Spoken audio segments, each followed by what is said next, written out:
There's 5 types of shot I always try to get when I'm away, and that's what this film's about. Vision or film or clips or footage, whatever you want to call it, is only part of the story. In fact, sound and story might be even more important. But if you haven't got the shots when you get home, you haven't got the shots. So I kind of have a little bit of a mental checklist and try and make sure I get these 5 kinds of shots on each adventure. Since I retired from a lifetime of lecturing and teaching and guiding others in the outdoors, I've been learning filmmaking. Same sort of content about the value of outdoor experiences and a life outdoors, but a different way of getting the message across. And I'm not interested in making films that are just travel logs, just a series of nice shots. The film always has to be about a story, a journey, an idea, a question that you're chasing to answer.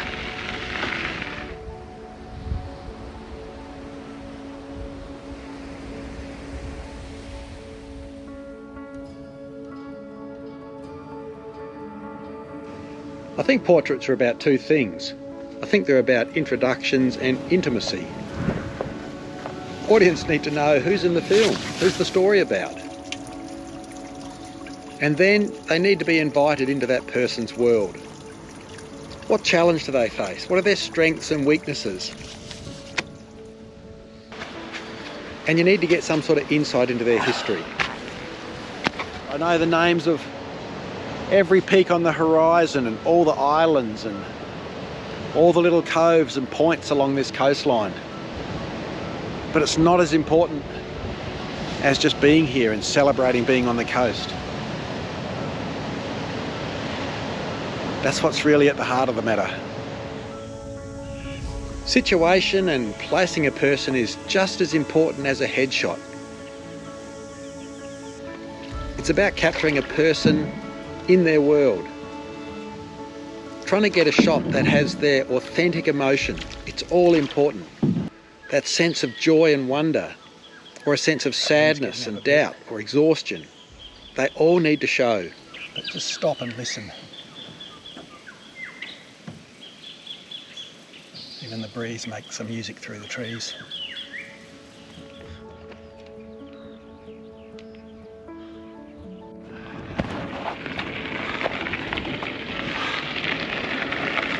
Done a long inland stint, probably pushing over 30 degrees.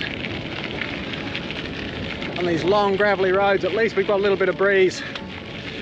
Feels like a long day riding on the limit.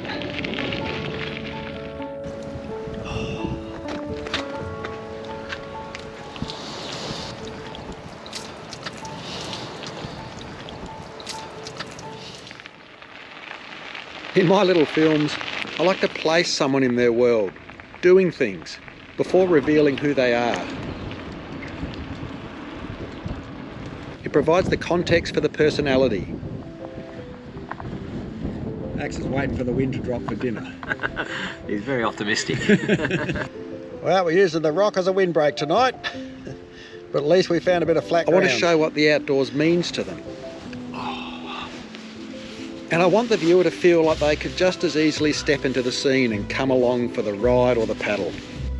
After all, the outdoors is for all of us. Go viral. Local father capsizes daughter. You'll be viral. Alright mate, let's go for a paddle. Righto. I'm not exactly Annie Leibovitz trying to get a portrait for the cover of Rolling Stone. But interesting, offbeat opportunities always present themselves. And sometimes they're the most revealing portraits. Cheers, Mr. Abbotsford. Cheers indeed. My best portrait for the year could easily be thought of as a landscape shot. I was camped out on a wild sandspit, and I got up in the morning and rain showers were coming in from the west and the sun was coming up in the east. Perfect conditions for rainbows to form. But because it captured my sense of wonder at the majesty of the outdoor world, I think it's a revealing self-portrait. I simply set up my phone on a small tripod and walked into the scene. I think it's my best portrait shot of the year because it captured my sense of wonder about being in the outdoor world.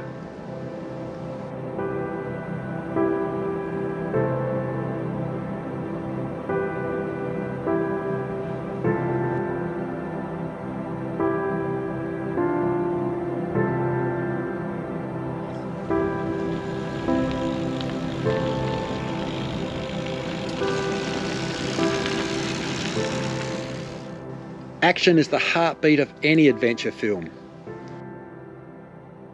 Back in the day, we only had our old Pentax and Nikon SLRs. Heavy, definitely not dust or waterproof. It's not easy to get a shot when you're high on a frozen waterfall or on a river like the Franklin when you feel like your life's on the line. Action cameras like the GoPro have changed everything. On a bikepacking trip like the Mawson Trail ride, I've got to be able to run and gun, shoot without stopping. I can't expect my mates to stop and just hang around and wait for me to fiddle around with my camera gear. And it's more authentic to run and gun anyway. Get the camera out of the handlebar bag, frame a shot, hit record, keep the subject matter in frame, don't fall off, don't drop the camera. Actually, I dropped my GoPro twice this last year while filming. Those little things are bloody tough. Still working. Dear oh dear. Nick Woodman founded the GoPro back in 2002. He was with some surfing buddies on a trip down under to Australia, and he wanted to capture authentic surfing footage. And they all wanted to become pro surfers, hence the name GoPro. The wide-angle lens on the GoPro makes for such an immersive view of the action. It just draws the viewer into the scene.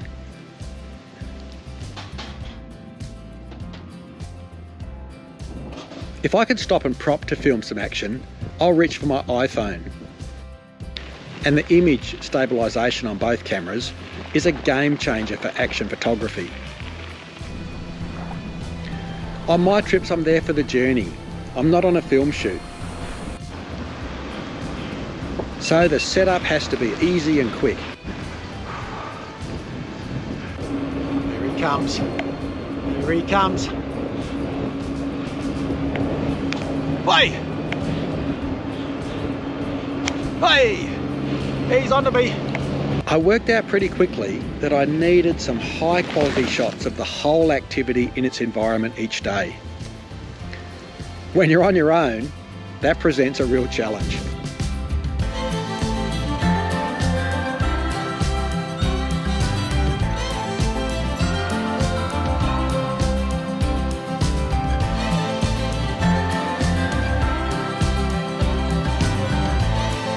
I consciously want to get shots from multiple angles with different panning patterns.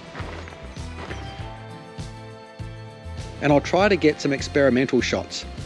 Sometimes they're the most lifelike of all. And adventure trips are about being somewhere, not just doing the activity. So I've got to capture those everyday, mundane aspects of outdoor life as well. I want the viewer to feel like they're living the life of a bikepacker or a paddler for a while.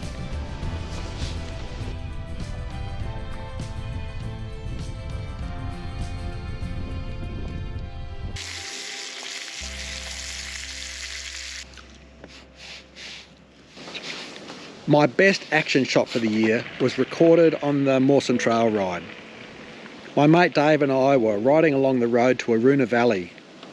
The north wall of the Wilpena Range was getting larger and larger as we pedalled south. We came to a stop at the crest of a rise, and there it was. The road snaking across the foothills. Red quartzite, blue skies in the distance. It was nice to pull over and rest for a minute. And then I pulled out the iPhone, framed the shot. It was quintessential bikepacking in Flinders Ranges, and that's what the ride was all about.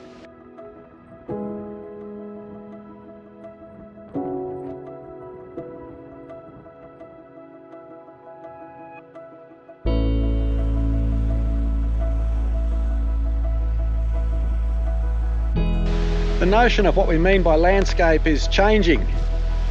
We owe much of our current view of scenery, what we think makes a nice scene in the outdoors, to the Dutch masters in the 17th century, who started painting the European outdoors in a different sort of way.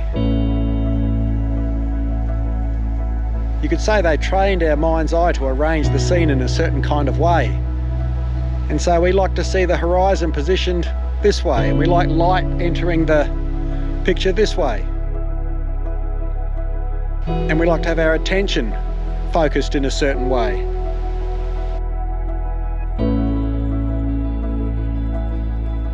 I did quite a lot of landscape photography in my earlier years and took some really nice photos of spectacular outdoor landscapes. But for me now, it's much more about moving slowly, being attentive, watching and listening, taking time. From the vastness of the sky or the flowing nature of a river, right down to the minutiae of a place that you're travelling through.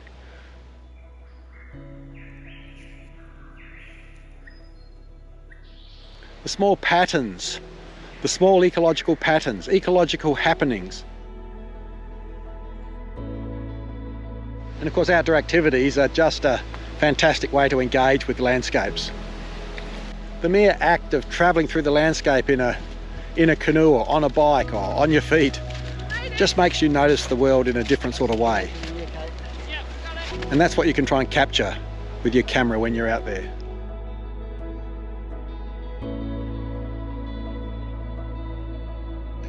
My favourite landscape shots for the year were a race against time. I'd got up incredibly early one morning in the dark and jumped on my bike and ridden out a long corrugated road to a ridge to get to a lighthouse before dawn. I wanted to get there while the lighthouse was still on and catch the sunrise. I'm riding through a corridor of trees, out on the ridge, a little bit of purple light in the sky. I'm hammering as hard as I dare go, chasing the light at the end of the road.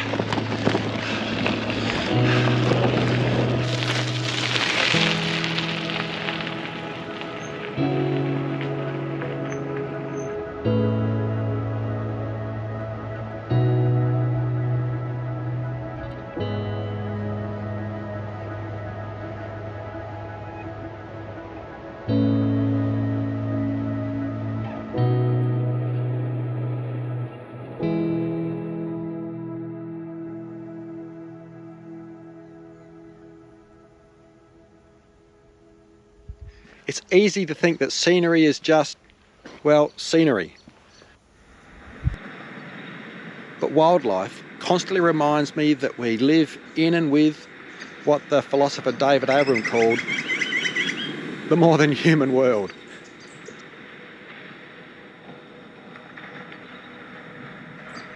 Even when travelling alone, birds and insects and animals, they become your companions. You're reminded that you're travelling through someone else's home, theirs. Giving them a presence in my films acknowledges that.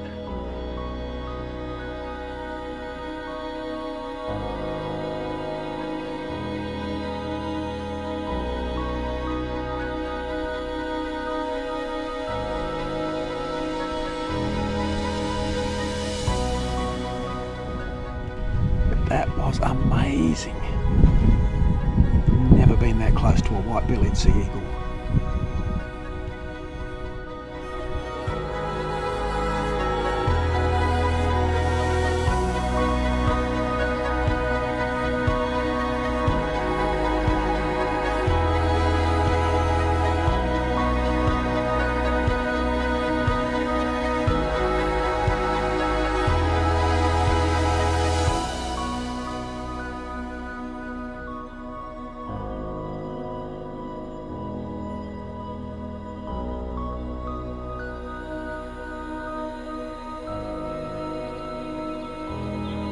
It transcends a place, from scenery to ecosystem, to a living landscape, of which I'm just a tiny part.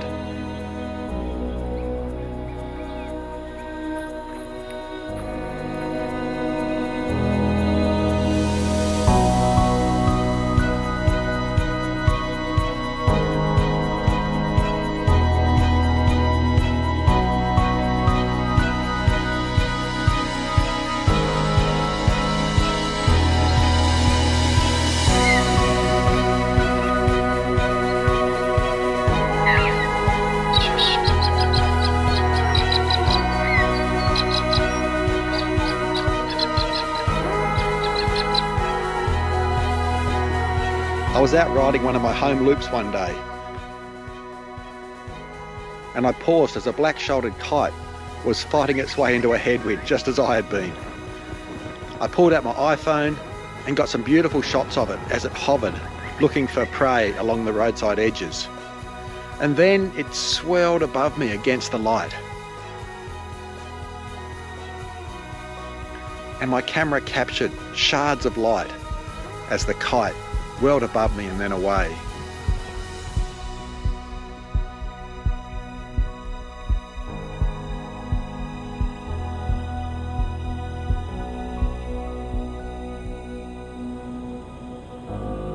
And the last type of shots I want to get are shots that are just about light. I mean, in reality, all photography is just photography of light. When you think about light, it impacts on every other type of shot you get. Sometimes you don't have time to really think about it when you're running and gunning on an action shot, but for most other shots, you get a chance to think about the light and how it's going to create mood in your shot. Whether it's face on to light that's low in the sky, or whether you're shooting backlight with the sun just poking out behind someone. All of them create mood in a shot just by the angle that you're positioning your camera and positioning yourself in relation to the light source.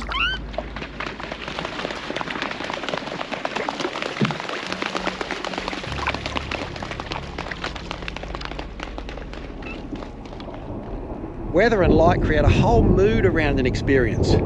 Whether it's a lightning storm, whether it's a sunrise or sunset, or just the harshness of the sun overhead when you're really exposed out on the ocean.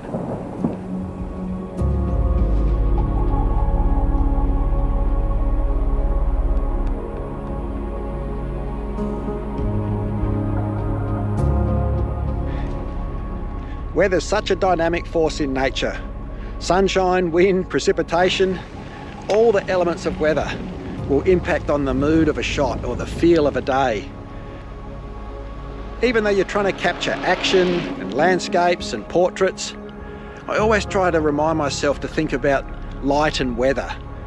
They are the real drivers of mood in a shot. So I spend a little time with my camera out just trying to capture those things.